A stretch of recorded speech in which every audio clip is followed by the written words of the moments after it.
우리가 알거니와 하나님을 사랑하는 자, 곧 그의 뜻대로 부르심을 입은 자들에게는 모든 것이 합력하여 선을 이루느니라.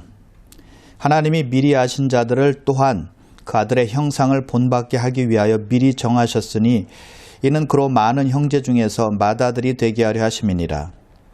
또 미리 정하신 그들을 또한 부르시고 부르신 그들을 또한 의롭다 하시고 의롭다 하신 그들을 또한 영화롭게 하셨느니라. 그런즉 이 일에 대하여 우리가 무슨 말하리요? 만일 하나님이 우리를 위하시면 누가 우리를 대적하리요? 자기 아들을 아끼지 아니하시고 우리 모든 사람을 위하여 내주시니가 어찌 그 아들과 함께 모든 것을 우리에게 주시지 아니하겠느냐? 누가 능히 하나님께서 택하신 자들을 고발하리요? 의롭다 하신 이는 하나님이시니 누가 정죄하리요? 죽으실 뿐 아니라 다시 살아나신 이는 예수 그리스도시니 그는 하나님 우편에 계신 자여 우리를 위하여 간구하시는 자시니라. 누가 우리를 그리스도의 사랑에서 끊으리요?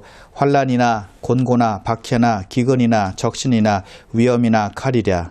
기록된 바 우리가 종일 주를 위하여 죽임을 당하게 되며 도살당할 양같이 여김을 받았나이다 함과 같으니라.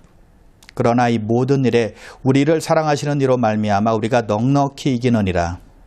내가 확신하노니 사망이나 생명이나 천사들이나 권세자들이나 현재일이나 장래일이나 능력이나 높음이나 기품이나 다른 어떤 피조물이라도 우리를 우리 주 그리스도 예수 안에 있는 하나님의 사랑에서 끊을 수 없으리라. 아멘.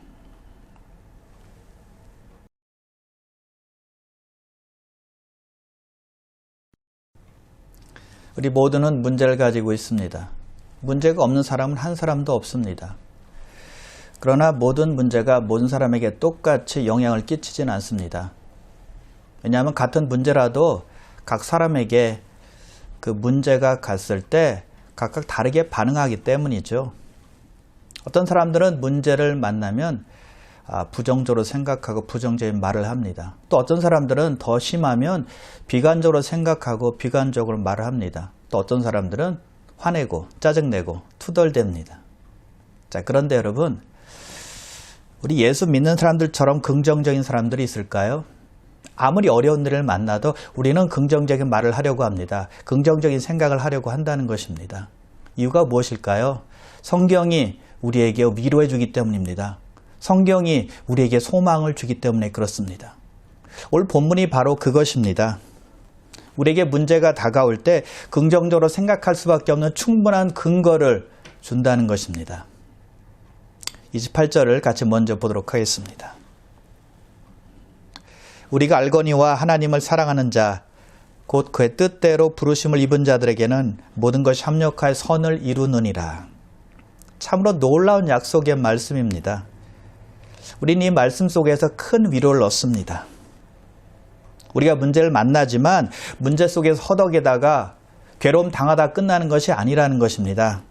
그것을 통해서 하나님께서 선을 이루신다라고 약속하고 있는 것입니다. 자, 여기서 바울은 우리가 알거니와 라고 말합니다. 알다라는 단어는 틀림이 없다 또는 흔들리지 않는 자신감이 있다라는 뜻입니다. 자, 그렇다면 틀림없이 우리가 아는 것은 무엇일까요? 사랑하는 자들에게 모든 것이 합력해서 선을 이룬다라는 것을 안다라는 것입니다. 자, 그런데 이 말씀은 좋은 일만 나에게 일어난다라는 뜻일까요? 아닙니다. 아니면 나에게 일어나는 모든 일은 해피엔딩으로 끝난다라는 뜻일까요? 그것도 아닙니다. 우리에게 일어나는 모든 일을 하나님께서 우리의 유익을 위해서 사용하신다라는 뜻입니다.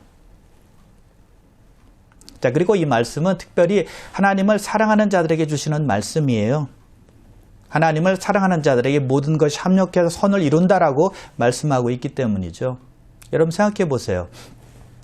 하나님을 사랑하지 않고 자기 마음대로 삽니다. 그런 사람을 하나님께서 돌보실 수 있겠습니까? 하나님을 거역합니다. 하나님을 반항하며 삽니다. 그런 사람들에게 하나님께서 억지로 돌보지 않는다는 것입니다. 하나님은 우리를 로봇으로 만들지 않습니다. 우리가 그의 손짓에 따라서 행하고 또 하나님께서 오라 하면 오고 가라 하면 가는 그런 강요에 의해서 하나님을 사랑하는 그런 사람을 원치 않는다는 것이죠. 그것은 사랑이 아니기 때문입니다. 단지 기계적인 반응일 뿐이라는 것이죠. 하나님은 우리의 마음 깊은 곳에서 하나님을 선택해서 하나님을 사랑하기를 원하신다는 것입니다. 그것을 기뻐하세요. 자발적인 사랑을 기뻐하신다는 것입니다. 그런 사람은 말로만 하나님 사랑하지 않습니다. 또 생각으로만 하나님 사랑하지 않습니다. 행동으로 하나님을 사랑한다는 것입니다. 그래서 하나님 말씀에 순종하려고 애를 쓰며 사는 것이죠. 그런 사람에게 하나님께서 합력할 선을 이룬다라고 말씀하고 있는 것입니다. 여러분, 우리가 성경 말씀을 볼 때 나에게 적용시키는 것이 아주 중요합니다. 우리에게 적용시키는 것이 아니라 나에게 적용시키는 것입니다. 남에게 적용시키는 것이 아니라 나에게 적용시키는 것입니다. 그 말씀이 나를 책망하는 말씀이든 아니면 나에게 위로를 주는 말씀이든 나에게 지혜를 주는 말씀이든 소망을 주는 말씀이든 상관없이 먼저 항상 나에게 맞추는 것이 필요하다는 것입니다. 지금 우리는 위대한 하나님의 약속을 배우고 있습니다. 이것을 어떻게 적용할 수 있을까요? 28절의 약속을 여러분 자신의 문제에 집어넣는 것입니다. 아니, 여러분의 문제를 이 말씀 속에 대입하는 것입니다. 하나님을 사랑하는 자, 곧 그의 뜻대로 부르심을 입은 자들에게는 모든 것이, 즉 여러분의 모든 문제들을 통해서 하나님께서 합력해서 선을 이루신다라고 선포하는 것입니다. 고백하는 것이죠.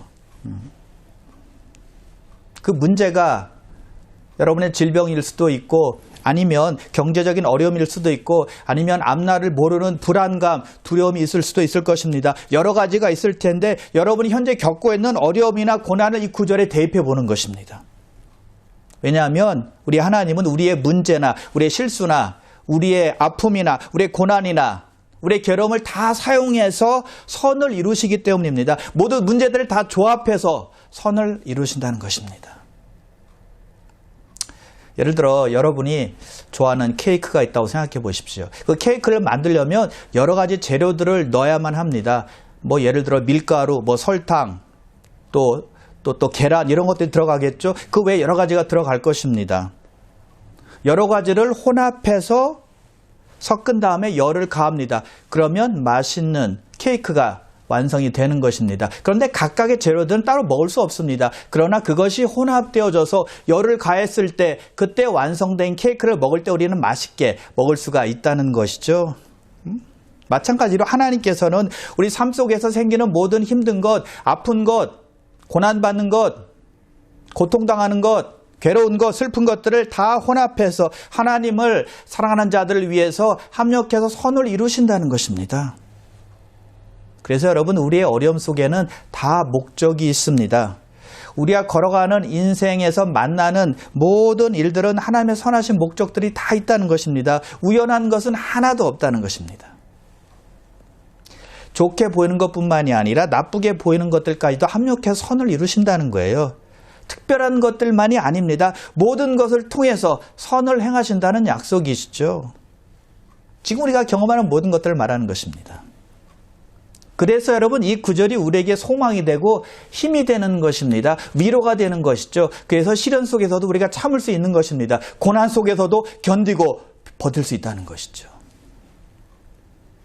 좋은 일을 통해서만 선을 이루시는 것이 아니라는 것입니다. 잘한 것을 통해서만 선을 이루시는 것이 아니라는 거예요. 우리의 실수, 우리의 잘못, 심지어 우리의 죄까지도 하나님께서 합력해서 선을 이루신다는 것입니다. 물론 이거 죄를 졌을 때 하나님께서 깨닫게 해주십니다. 또 회개할 수 있도록 인도해 주시죠. 그래서 우리가 거룩하고 경건한 크리스찬으로 만들어가는 것입니다. 자, 그리고 모든 것을 통하여 합력해서 선을 이루신다고 했는데 그 선은 무조건 좋은 것이다라고 생각해서는 안 됩니다. 왜냐하면 그 결과가 우리 마음에 들지 않는 것일 수도 있기 때문입니다. 좋은 것일 수도 있지만 그것이 우리를 책망하고 징계하는 것일 수도 있다는 것이죠.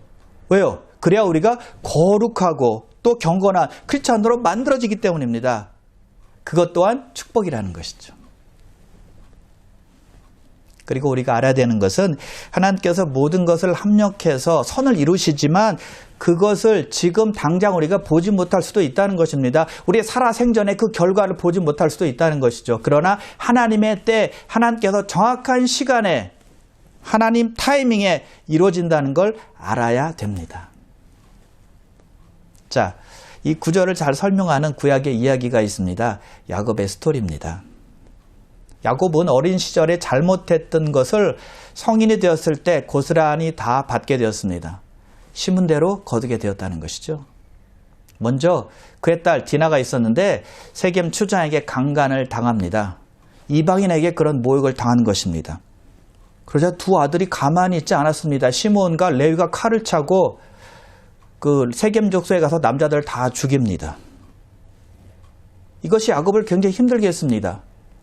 디나가 모욕당한 것도 굉장히 힘들었는데 거기다 더해서 자기 아들들 둘이 세겜 족속의 남자들을 다 죽인 것입니다. 보복이 두렵지 않겠습니까? 자, 또 사랑하는 아내 라헬이 베냐민을 낳을 때 죽고 맙니다. 장자 루벤은 자기 아버지의 첩인 비라와 동침을 했습니다. 또 양을 치고 있던 형들에게 보낸 요셉이 하루아침에 사라진 겁니다. 요셉은 야곱이 제일 사랑했던 아들이었잖아요. 아들 유다 보세요. 며느리 다말과 성관계를 했습니다. 자식이 많으니까 바람잘 날 없었다는 것입니다. 고난의 연속이었어요. 또 야곱이 살았던 가나안 온 땅에 기근이 심했습니다. 그 기근이 야곱의 가족들을 위협했죠. 먹을 양식이 다 떨어지게 되었습니다. 그래서 야곱이 아들들에게 애굽에 가서 곡식을 얻어오라라고 말하죠. 근데 아들들을 보냈는데 아들들 중에 시므온이 감옥에 갇히게 된 겁니다. 그때 애굽의 총리였던 요셉이 베냐민을 보내야 시몬을 풀어주겠다라고 말하죠. 일부러 그렇게 말한 것입니다. 근데 야곱이 그것을 알 수가 있나요? 또 자기 아들 하나를 더 잃을까 봐 염려합니다. 그때 야곱이 창세기에 보니까 이렇게 말을 합니다. 너희가 나에게 내 자식들을 잃게 하도다. 요셉도 없어졌고 시몬도 없어졌거늘 베냐민을 또 빼앗아 가고자 하니 이는 다 나를 해롭게 함이로다. 야곱은 정말 불안했습니다. 정말 힘들었습니다. 정말 두려워했어요. 참으로 힘든 세월을 보낸 야곱이었다는 것입니다. 야곱을 보면 제대로 된 것이 하나도 없었어요. 참으로 환난을 많이 겪은 인생이었다는 것이죠. 소망이 전혀 없어 보입니다. 그런데 야곱의 스토리는 거기서 끝나지 않는다는 것입니다. 야곱은 자식들과 함께 애굽의 국무총리가 된 요셉의 인도하에 애굽의 고센 땅에 정착하게 됩니다. 애굽의 왕 바로를 통해서 보호받으면서 좋은 땅에 살게 되었다는 것입니다. 거기서 야곱의 자손들은 생육하고 번성하게 됩니다. 거기서 이스라엘 민족이 시작되지 않습니까? 이제 야곱이 임종할 때가 되자 아들들을 다 불러서 축복 기도를 해줍니다. 그리고 죽죠. 야곱이 죽자 그를 가나안 땅에 장사 지내기 위해서 그의 모든 가족들뿐만이 아니라 애굽의 많은 병거와 기병들이 따랐다라고 성경은 말씀하고 있습니다. 그는 축복된 죽음을 맞이했다는 것입니다. 합력해서 선을 이룬 것입니다. 그럼 여러분, 모든 일을 합력해 선을 이루시는 하나님을 온전히 바라보시고 신뢰하시기를 주님의 이름으로 축원합니다. 자, 그런데 그 다음 구절을 보지 않고 28절만 보면 중요한 것을 놓칠 수 있습니다. 자, 29절인데요. 하나님이 미리 아신 자들을 또한 그 아들의 형상을 본받게 하기 위하여 미리 정하셨으니 이는 그로 많은 형제 중에서 맏아들이 되게 하려 하심이니라. 하나님께서 우리들을 미리 아셨다는 것입니다. 태어나기 전부터 아셨다는 거예요. 시편 139편 16절인데요. 내 형질이 이루어지기 전에 주의 눈이 보셨으며 우리가 태어나기도 전에 엄마 뱃속에 있을 때 하나님께서 우리를 보셨다는 것입니다. 우리가 태어나기 전에 하나님은 그의 아들의 형상을 본받게 하기 위해서 미리 정하셨다는 것입니다. 예수님을 따르도록 예정하셨다는 뜻입니다. 그 말은 우리가 태어나기도 전에 하나님께서는 우리에 대한 계획을 갖고 계신다는 것입니다. 그 계획은 무엇일까요? 그 아들 예수님의 형상을 본받게 하는 것입니다. 우리로 하여금 예수 그리스도를 닮게 하는 것이죠. 어떻게 우리로 하여금 예수님을 닮게 하실까요? 인내를 통해서입니다. 모든 것이 합력해서 선을 이루는 경험을 하기 위해서는 인내가 꼭 필요하다는 것입니다. 인내가 필수사항이라는 것입니다. 인내가 없이는 안 된다는 거예요. 인내하는 과정 속에서 우리가 변화되고 성숙해지고 예수님을 닮아가는 것입니다. 인내하는 과정 속에서 나의 힘은 쭉 빼게 되고 하나님만 바라보고 하나님만 의지하는 사람이 된다는 것입니다. 순금 같은 믿음으로 자라게 되는 것입니다. 신앙생활 잘하는 분들을 가만히 보면 말씀 안에서 광야 훈련을 잘 받은 사람들입니다. 고난을 통해서 인내해 본 사람은 달라도 많이 다릅니다. 성숙합니다. 이 과정에는요, 지름길이 없습니다. 숏컷이 없다는 거예요. 로마서 5장 3절과 4절인데요.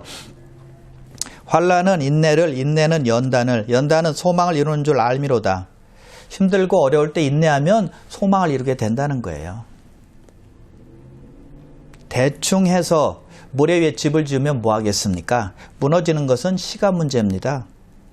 영적으로 다듬어지는 일은 갑자기 하루아침에 이루어지는 일이 아니라는 것입니다. 참고 인내하는 과정이 필요합니다. 기다리는 과정도 필요하고요. 이것은 옵션이 아닙니다. 필수 사항이라는 것이죠. 교회도 이런 과정을 잘 거쳐야 든든히 서가는 교회가 됩니다. 그렇지 않으면 그냥 형식만 있고 무늬만 있고 모양만 있다면 쉽게 분열될 수 있습니다. 능력이 없으니까 쉽게 무너지는 것입니다. 개인도 마찬가지인데요. 인내로 연단되지 않은 성도는 어려움이 오면 시험에 금방 빠집니다. 그리고 넘어지게 되는 것이죠. 약한 성도가 되는 것입니다. 성숙하고는 거리가 먼 것이죠. 그래서 하나님은 인내하는 자를 복되다라고 말씀하시는 거예요. 야고보서 5장 11절입니다. 보라, 인내하는 자를 우리가 복되다 하나니 너희가 욥의 인내를 들었고 주께서 주신 결말을 보았거니와 주는 가장 자비하시고 긍휼히 여기시는 이시니라. 인내하는 자가 복된 사람이다 라고 말씀하시고는 인내하고 기다리면 욥의 결말처럼 하나님은 자비와 긍휼을 베푸셔서 아름다운 열매를 맺게 하신다 라고 말씀하고 있다는 것이죠. 욥이 고난 중에 이렇게 고백하지 않습니까? 나의 가는 길을 오직 그가 아시나니 그가 나를 단련하신 후에는 내가 정금같이 나오리라. 언제 어떻게 정금같이 나온다고요? 연단된 후에, 단련된 후에 나온다는 것입니다. 그 과정 속에서 참고 인내했을 때 순수하고 정제된 깨끗한 순금으로 나오게 된다는 것입니다. 그런데 하나님은 우리가 그의 아들의 형상을 본받게 하기 위해서 그런 비슷한 과정으로 인도한다는 사실을 우리는 꼭 기억해야 돼요. 그러면 우리의 모난 부분들이 하나둘씩 둥글둥글해지는 것입니다. 우리의 인격이 성장하는 거예요. 여러분, 아무리 영적 능력이 뛰어난 사람이라 할지라도 인격이 없으면 하나님께서 쓰시지 않습니다. 진정으로 영적인 사람은 인격이 뒷받침되는 사람이에요. 그 인격은 인내로서 개발이 되는 것이고요. 성경이 그것을 증거하고 있지 않습니까? 아브라함, 야곱, 요셉, 모세, 다윗, 바울 다 마찬가지입니다. 전부 다 고난을 통해서 인내했을 때 인격이 변화된 사람들이죠. 특히 모세 보세요. 자기 힘으로 자기 민족을 구하려다가 애굽 사람만 죽이지 않습니까? 아무것도 하질 못해요. 그러나 미디안 광야에서 40년 동안 단련되었을 때 하나님께서 쓰시지 않았습니까? 낮아질 대로 낮아진 것입니다. 자기의 힘은 다 빠진 겁니다. 이제 하나님만 바라볼 수밖에 없었습니다. 하나님께만 의지했다는 것이죠. 인내의 결과라는 것입니다. 인내로서 결실을 맺은 것이죠. 자, 그런데 하나님께서 우리가 인내 과정을 거칠 때 도우시는 것이 있습니다. 30절인데요. 또 미리 정하신 그들을 또한 부르시고 부르신 그들을 또한 의롭다 하시고 의롭다 하신 그들을 또한 영화롭게 하셨느니라. 하나님은 우리로 하여금 예수님을 본받게 하기 위해서 예정한 것뿐만이 아니라 우리를 부르셨다는 것입니다. 그리고 우리를 부르신 하나님께서는 그의 아들을 통해서 우리를 의롭게 하셨다는 것입니다. 우리를 의롭게 하신 것으로 끝나는 것이 아니라 의롭게 하신 우리를 영화롭게 하셨다는 것이죠. 이런 복된 소망이 우리에게 있다는 것을 기억하고 인내하라는 것입니다. 그런 소망이 없는데 우리가 인내할 수 있겠습니까? 없죠. 인내해야 되는 이유가 무엇인지 알아야, 인내의 결말이 무엇인지 알아야 우리가 인내할 수 있다는 것입니다. 그럼 여러분에게 어려움이 다가올 때 과정이 있다는 것을 아시고 인내하시고 승리하시기를 주님의 이름으로 축원합니다. 그리고 하나님께서는 우리에게 놀라운 약속을 주셔서 어려움 속에서 승리케 하십니다. 바울은 5가지 질문을 통해서 우리에게 확신을 주고 있습니다. 자, 첫 번째 질문은 31절에 나오는데요. 그런즉 이 일에 대하여 우리가 무슨 말하리요? 만일 하나님이 우리를 위하시면 누가 우리를 대적하리요? 하나님께서 우리를 위하시면 아무도 대항할 자가 없다는 것입니다. 여러분, 우리가 꼭 기억해야 될 사실은 하나님께서 우리를 위하신다는 사실입니다. 하나님께서 패하지 아니하시면 우리는 절대 패할 수 없다는 것입니다. 여러분, 하나님께서 패하시는 분입니까? 아니라는 것이죠. 그래서 우리가 고난으로 어려움을 당할지라도 하나님께서 나를 위하신다면 그건 문제가 되지 않는다는 것입니다. 또한 모든 사람이 나를 대적할지라도 우리를 반대할지라도 하나님께서 나와 함께 하신다면, 나를 위하신다면 그것도 문제가 될 수 없다는 것입니다. 아무도 하나님 안에 있는 우리를 이길 수 있는 사람은 없기 때문이죠. 여러분, 그래서 현재 상황, 현재 어려움, 현재 고난만 보고 하나님께서 나를 위하지 아니하신다라는 생각 버리셔야 돼요. 그리스도 예수 안에 있는 자들을 하나님께서 위하신다라는 이 진리는요, 변하지 않는다는 것입니다. 부인할 수 없는 사실이라는 거예요. 그런데 문제는요, 많은 사람들이 하나님께서 나를 위하신다라고 생각한다는 것입니다. 큰 착각이죠. 나를 사랑하신다라고 생각한다는 것입니다. 심지어 테러리스트들도 하나님께서 나를 위하신다라는 생각 때문에 그런 끔찍한 범죄를 저지르는 것입니다. 그래서 이 구절에 보니까 성령께서 만일이라는 단서를 붙인 것입니다. 만일 하나님께서 우리를 위하시면 이란 말씀을 붙여 놓은 것입니다. 그래서 아무나 하나님께서 나를 위하신다라는 말을 해봤자 통하지 않는다는 것입니다. 하나님께서 위하시는 사람이 있다는 것입니다. 하나님께서 위하시는 사람이 있고 하나님께서 위하지 않는 사람이 있다는 것입니다. 그래서 정말 하나님께서 위하는 사람에게 해당이 되는 말이라는 거예요. 누굽니까? 누가 하나님께서 위하는 사람입니까? 예수 그리스도를 통해서 하나님과 화목한 사람들입니다. 예수 그리스도를 영접하고 믿어 하나님의 자녀가 되는 것입니다. 예수 그리스도 안에 있는 자들을 말하는 것이죠. 그런 사람들을 하나님께서 위하신다라고 말씀하고 있다는 것입니다. 자, 그리고 두 번째 질문입니다. 32절인데요. 자기 아들을 아끼지 아니하시고 우리 모든 사람을 위하여 내주시니가 어찌 그 아들과 함께 모든 것을 우리에게 주시지 아니하겠느냐. 하나님은 아들 예수님을 아끼지 아니하시고 우리에게 내어주셨습니다. 아끼지 않고 내어주신 것입니다. 구약에 보면 자기 아들을 아끼지 않고 하나님께 드린 사람이 있었습니다. 아브라함이죠. 아브라함은 아들을 포기하고 하나님을 선택한 것입니다. 사실 아브라함은 그 전에 또 다른 아들을 포기했습니다. 이스마엘이에요. 하갈과 함께 자기 집에서 내보냈잖아요. 그때도 마음 아팠을 것입니다. 왜요? 이스마엘도 똑같이 사랑하는 아들이었기 때문입니다. 그러나 이삭의 포기는 엄청난 희생이었습니다. 100세 때 낳은 아들이었기 때문입니다. 하나님께서 약속하셔서 받은 아들이었기 때문이었습니다. 그런데 자기 아들을 포기하고 하나님께 순종한 것입니다. 제물로 바치라고 하니까 그대로 바친 겁니다. 여러분, 흉내만 낸 것이 아니었습니다. 하나님께서 멈추게 하지 아니하셨더라면 정말 그 아들을 칼로 죽여서 제물로 바쳤을 것입니다. 그래서 하나님께서 아브라함에게 이렇게 말씀하세요. 그 아이에게 손대지 말라. 그에게 아무 일도 하지 말라. 내가 내 아들 내 독자까지도 내게 아끼지 아니하였으니 내가 이제야 내가 하나님을 경외하는 줄을 아노라. 아브라함 독자 이삭을 아끼지 않은 것입니다. 그것을 하나님께서 보신 거예요. 마찬가지로 우리 하나님께서 독생자 아들 예수님을 아끼지 않으셨다는 것입니다. 여러분, 혹시라도 여러분 중에 하나님께서 자기 아들 예수 그리스도를 우리에게 보내셔서 십자가에 죽게 하신 것, 아끼지 않고 우리에게 주신 것, 이것이 마음에 와 닿지 않는 분이 있나요? 그렇다면 아브라함이 독자 이삭을 바칠 때 그 아브라함의 심정을 한번 생각해 보세요. 그럼 조금 이해가 갈 수 있을 것입니다. 그것을 한번 묵상해 보시길 바랍니다. 아브라함에게 이삭은 눈에 넣어도 아프지 않은 아들이었습니다. 100세 얻은 아들이었습니다. 정말 소중하고 정말 귀한 아들이었다는 것이죠. 사랑스러운 아들이었습니다. 그런데 그 아들을 아끼지 않았다는 것입니다. 포기한 것입니다. 그런데 하나님께서는 영원 전부터 함께 계시던 독생자 아들 예수님을 아끼지 않고 우리에게 주셨다는 것이죠. 이 놀라운 사랑이 여러분의 심령에 깊이 새겨지시기를 주님의 이름으로 축원합니다. 그래서 바울은 독생자를 아끼지 아니하시고 우리에게 내주신 분이 우리에게 모든 것을 주시지 않겠느냐라고 반문하고 있습니다.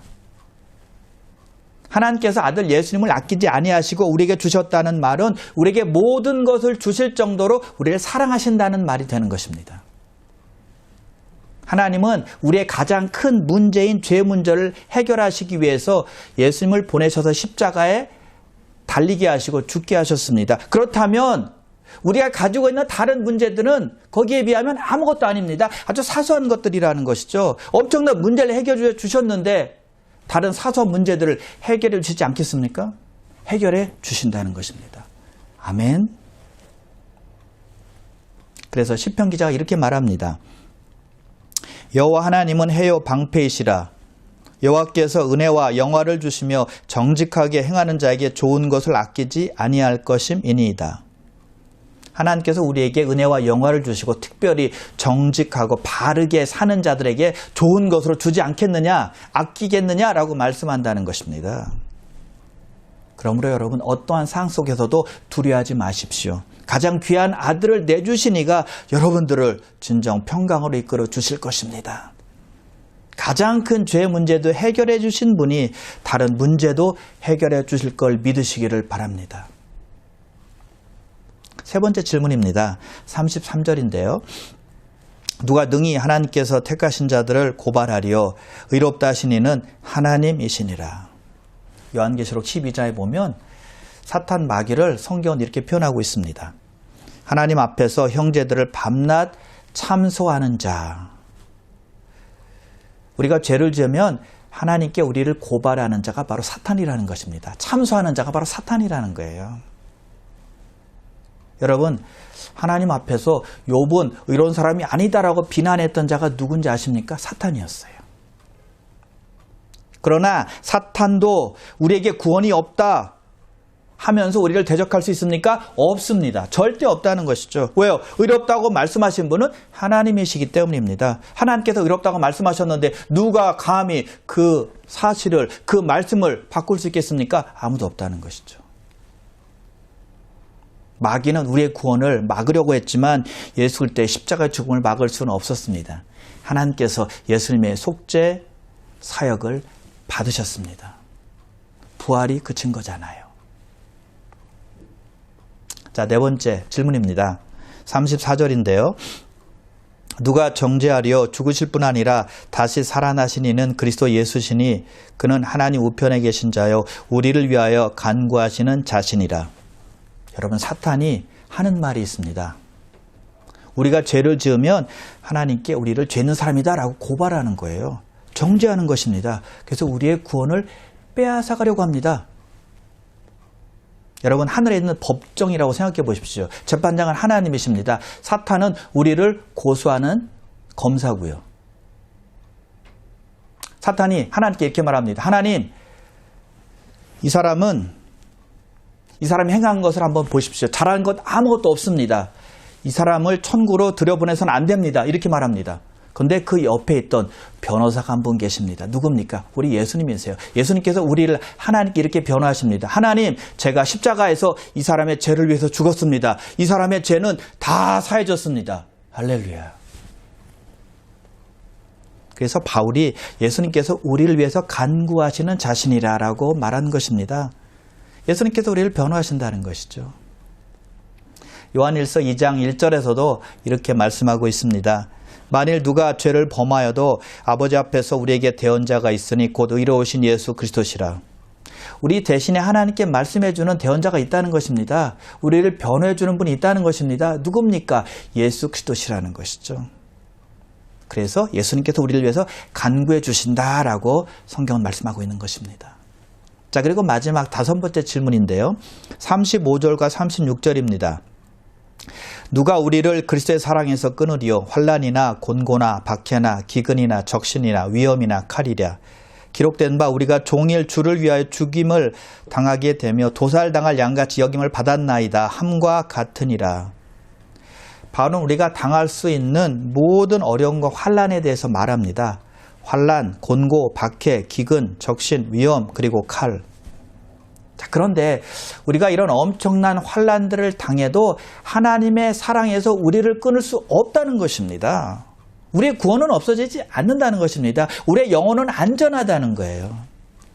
왜 그럴까요? 37절에서 답해주고 있습니다. 그러나 이 모든 일에 우리를 사랑하시는 이로 말미암아 우리가 넉넉히 이기느니라. 우리가 이기기 때문입니다. 그냥 이기는 정도가 아니라 넉넉히 이기기 때문이라는 것입니다. 그것이 어떻게 가능할까요? 마지막 38절과 39절에 나와 있습니다. 내가 확신하노니 사망이나 생명이나 천사들이나 권세자들이나 현재일이나 장래일이나 능력이나 높음이나 깊음이나 다른 어떤 피조물이라도 우리를 우리 주 그리스도 예수 안에 있는 하나님의 사랑에서 끊을 수 없으리라. 그 어떤 것도 우리를 하나님의 사랑에서 끊을 수 없기 때문에 우리가 넉넉히 이긴다는 것입니다. 우리를 하나님의 보호하심에서 끊을 수 있는 것, 막을 수 있는 것은 없다는 것입니다. 우리를 하나님의 구원하심에서 빼앗을 수 있는 것은 아무것도 없다는 것이죠. 옛날에 어떤 부자가 살았는데 그에게 아들이 있었습니다. 근데 이 아들이 좀 망나니 짓을 많이 합니다. 아버지 속을 너무 많이 썩이는 것입니다. 그래서 이 아버지가 죽을 때가 다 되어서 재산을 물려줘야 되는데 이 아들에게 재산을 물려줄 수가 없는 것입니다.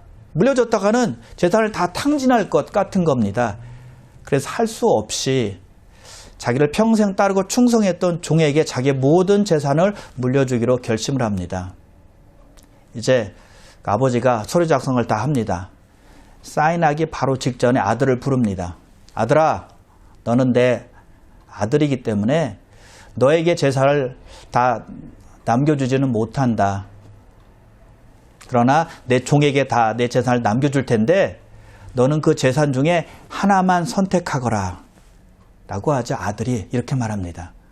저는 아버지가 재산을 물려줄 그 종을 선택하겠습니다.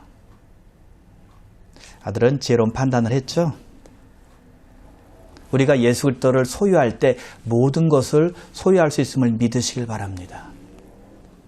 바로 그 아들을 아끼지 아니하시고 우리에게 내어주신 하나님 그 사랑을 가지고 우리의 영혼을 안전하게 보호하시고 지켜주실 것입니다. 그리고 또한 아들과 함께 모든 것을 우리에게 주신다는 약속 여러분 믿으시길 바랍니다. 그러므로 사랑하는 귀한 성도 여러분, 어떤 것도 우리를 하나님의 사랑에서 빼앗을 수 없다는 사실을 꼭 기억하셔서 우리의 힘든 때를 지나고 있지만 합력해서 선을 이루시는 하나님께 소망을 두시고 문제를 보기보다 어려움을 보기보다 하나님을 바라보심으로 승리하시기를 주님의 이름으로 축원합니다. 기도하겠습니다.